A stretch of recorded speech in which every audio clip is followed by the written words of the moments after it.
mä aloitan isona taitoluistelijaksi. Ballettin opettaja. Tässä. Tulee isona jääprinsessa. Mun nimi on Ella ja musta tulee isona taitoluistelija. Mun nimi on Jesse. Ja musta tulee isona hirvenmetsästäjä. Moi, mä oon Elli ja musta tulee isona taitoluistelija. Taitoluistelu on urheilulaji, jossa luistellaan jääkentällä taitoluistimilla ja esitetään erilaisia ohjelmia musiikin tahdissa. Taitoluistelussa pyritään yhtä aikaa sekä teknisesti vaativaan että taiteelliseen ja musiikkia tulkitsevan suoritukseen, jossa eri elementit kuten hypyt ja piruetit muodostavat kiinteän kokonaisuuden. Valmennus- ja kilpailutoimintaan tähtäävillä on monta eri lajia valittavanaan: yksinluistelu, muodostelmaluistelu, pariluistelu ja jäätanssi. Tänään 7-vuotias innokas luistelun harrastaja Elli sai tavata junioreiden GP-kisojen hopeamitalistin Jenni Vähämaan.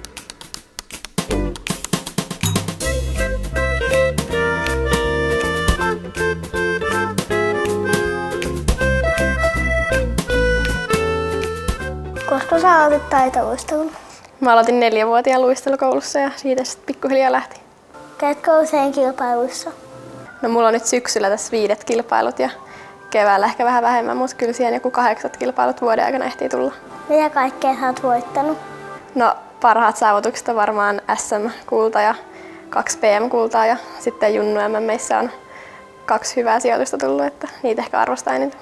Missä seurassa sä luistelet? Mä luistelen nyt Espoon jäätaitureissa. Kuulutko sen maajoukkueeseen? Joo, mä oon nyt toista vuotta A-maajoukkueessa ja sitä ennen oli vuoden B-maajoukkueessa. Miten paljon harjoittelet päivässä? No mulla on 6 päivänä viikossa harkat ja 2 päivää on niin, että on aamuharkat ja sitten on vielä iltapäivällä harkat ja muuten on niin, että periaatteessa 3 tuntia päivässä ehtii tulla harkkoja. Onko se raskasta? No kyllähän se vie paljon aikaa, mutta kyllä siitä tykkää, niin ei se raskaalta ikinä tunnu. Että Harrastatko jotain muuta? ei oikein aikatauluun mahu, mutta kyllä mä kaikenlaisesta muusta liikunnasta tykkään ja baletti sitten kuuluu tähän kerran viikossa luistelun lisäksi. Luisteletteko kesälläkin? Joo, mä olin 5 viikkoa kesällä leirillä, että 2 viikkoa Tartossa ja sitten muuten täällä Suomessa harjoittelin. Mikä sun mielestä on taitoluistelun kivointa? No varmaan se, että on niin monipuolinen ja vaativa laji, että aina löytyy parannettavaa ja kun kehittyy jatkuvasti joka osa-alueella, niin kyllä se kannustaa paljon. Ja tykkää esittää ja hypyistä ja pirueteista ja askeleista ja liuista, niin siinä sitten riittääkin puurtamista. Harjoitteletko monta eri ohjelmaa vuoden aikana? No, mulla on 2 ohjelmaa, että lyhytohjelma ja vapaa-ohjelma ja yleensä 2 kautta pidetään samoja ohjelmia. Kuuluuko niihin paljon hyppyä? No, lyhytohjelma sisältää 3 hyppyä ja vapaa-ohjelmassa on 7 hyppyä. Miten tarkkaan on määrätty, mitä saa tehdä? No, tässä uudessa arviointijärjestelmässä on aika tarkat säännöt, että mitä saa tehdä. Ja lyhytohjelmassa on niin kaikki hypyt oikeastaan määrätty, että yhdistelmän saa päättää itse, mutta vapaa-ohjelmassa on enemmän vapauksia. Mitkä on sun lempiliikkeitä? No, kaikki hypyt on niin kuin, että tykkää harjoitella hirveästi ja sitten liuut on itsellä ihan hyvät, niin niihin on kiva panostaa. Ja sitten kyllähän oikeastaan niin kuin, että joka osa-alueella on aina välillä vaihtelee, mitä on kiva harjoitella minä päivänä, mutta joka osa-alueella kaikkea on mukavaa. Osaatko sä tehdä spagaatin? Joo, kyllä sitä on tässä vuosien aikana tullut venyteltyä jonkin verran ja kyllä se on pienestä pitää ihan hyvin mennä.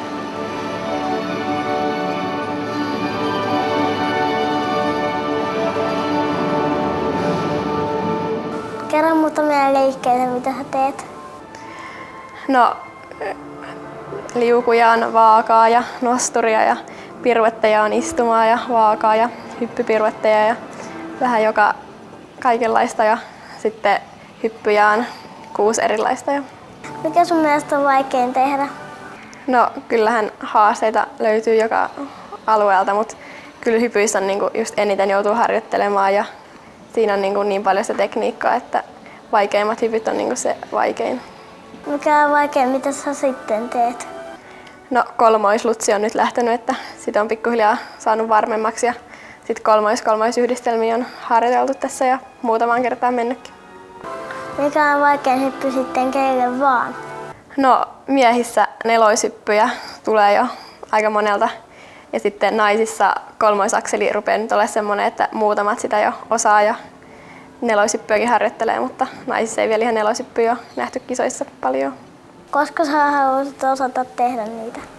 No oishan se tosi hienoa päästä joskus kolmoisakseli tai joku neloishyppy, että kyllä siihen nyt on vielä aikaa ja ne vaatii kuitenkin hirveän paljon harjoittelua, mutta olisi se hienoa uran aikana jossain vaiheessa päästä.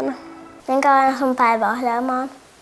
No aamujääpäivinä mä yleensä herään siinä 6:30 aikaa ja sitten 8:30–9:30 on aamujää ja siitä mä sitten menen kouluun ja koulu on 6 tuntia tai siinä jää 2 tuntia pois, mutta 2 pääsee koulusta ja sitten iltapäiväharjat alkaa yleensä siinä 4 aikaa ja sitten jää on tunnin puolitoista ja oheiset sen jälkeen noin tunnin ja sitten pääsee illalla kotiin läksyjen pariin ja syömään ja lepäämään taas, että kotiin joskus 7:30 aikaa.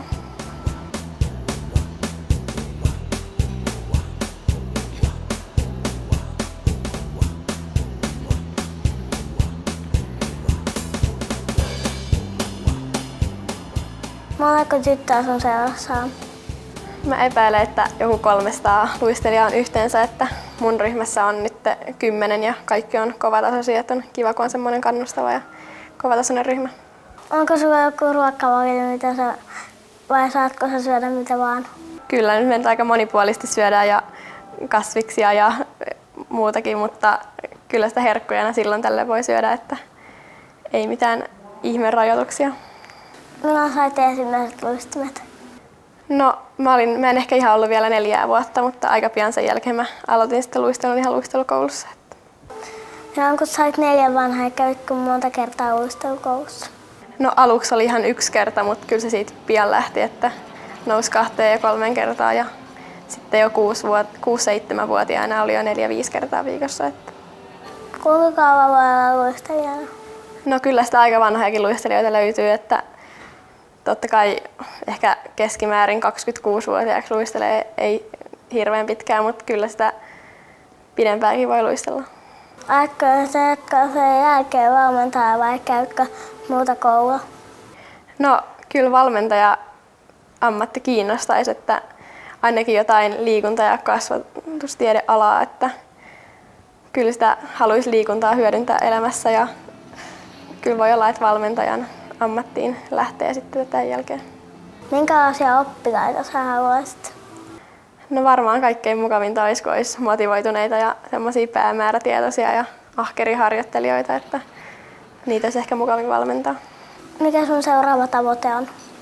No tällä kaudella nyt mä luistelen 2 kilpailusarjassa. Mä oon Suomessa senioreissa ja kansainvälisesti junioreissa, että senioreissa nyt olisi hienoa tietysti, että jos haaveena olisi EM-paikka, mutta jos ei siihen vielä tänä vuonna pysty, niin sitten ihan näitä juniorikisoja, että Junnu missä jos vielä pystyy petraamaan, niin olisi hienoa. Minkälainen valmentaja sulla on? Mulla on tosi mukava valmentaja ja se on myös yhtä päämäärätietoinen kuin minä ja se on kiva, kun on hyvä yhteistyö ja aika samanlaiset ajatukset, että olisi vaikea tehdä yhteistyötä, jos ei niinku synkkaisi yhtään välillä. Onko sulla aina ollut sama valmentaja? No ei mulla ollut Virpi vasta 4 vuotta nyt, että sitä ennen mulla on ollut muita valmentajia. Kuinka monta tuntia te olette päivässä? No kyllä varmaan keskimäärin semmoinen 3 tuntia ollaan. Että. Ihan joka päivä vai? No Virpi ei viikonloppuisin tee töitä, mutta arkipäivinä joo. Muisteletko sä viikonloppuisinkin? Joo, meillä on lauantai vapaapäivä, mutta sunnuntain on jää aamulla ja sitten paletti iltapäivällä.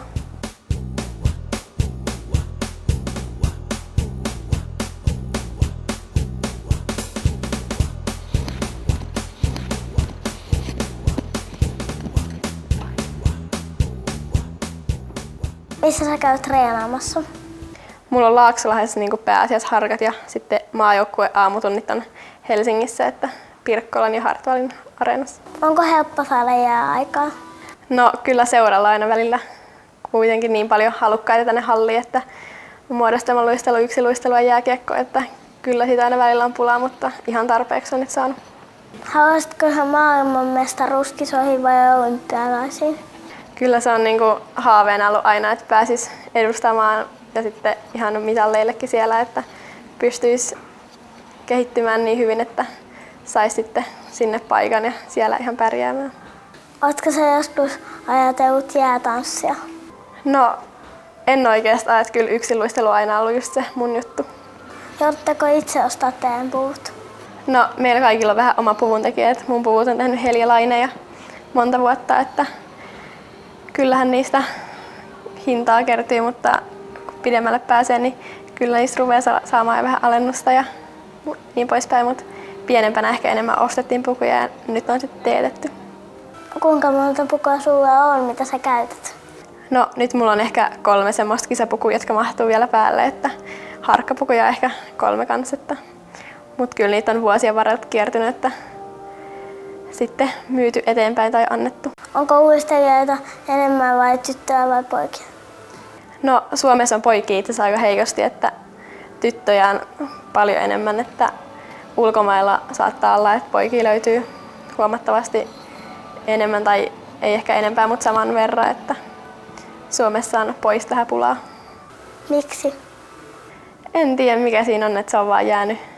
Ei ole tullut lisää poikia, että aina vaan muutama per ikäluokka, että toivottavasti ei tästä enempää vähene.